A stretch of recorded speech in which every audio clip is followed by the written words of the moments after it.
Now, after technical education and special education, we look at the women education and empowerment. So, women discrimination is rampant in our society, although it is decreasing. More and more women are coming out. They are working. They are studying. Parents are allowing their daughters to study, to even go abroad to study. Cultural issues are there, but things are slowly changing.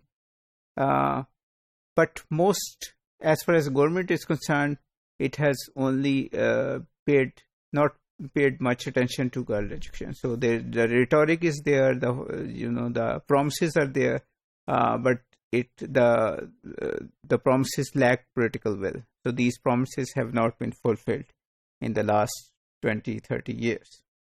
Education is, of course, key to economic growth, social progress, and political development. Women literacy is very low in Pakistan, even by the South Asian standards or developing country standards. Only 50% can sign their name, write their name. Rest cannot do even that. If you look at quality of education, this 50% will be almost half. There is a large rural-urban gap. The urban literacy rate is 70%. The rural literacy rate is 40%. So 30%, which is large. And most of this gap is at the primary and secondary level. Women have increased the representation in the tertiary sector. So they have representation in the universities, medical colleges, and government employment. So, for example, if you look at the civil service examination, almost 40% of the new inducted officers are women.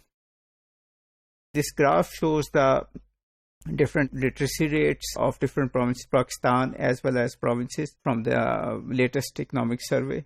Most of the literacy rate for male are around 72%. The highest is Khyber Pakhtunkhwa. But if you look at the literacy rate of female, there are large variations. So we have Punjab, which is 57.4, and then we have Balochistan, which is 33.5. So if we have to develop, we have to change that. We have to make this gap lower. But in contrast to that, if we look at higher education, in the first three columns, we have public sector universities, and there is not much difference between the two. The male are 6,78,000, while the female are 5,87,000.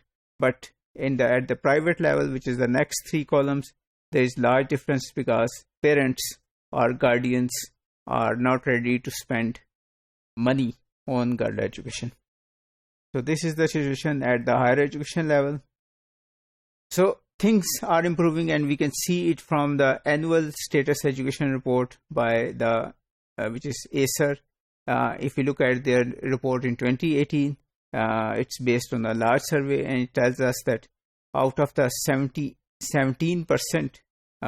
children who are out of school, 7% are male and 10% are female, which means that the gender gap has lowered to 3%.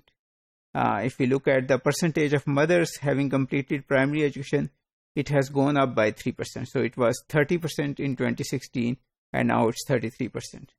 If we look at the Punjab Vision, Pakistan Vision 2025, it embeds 5 components of women empowerment.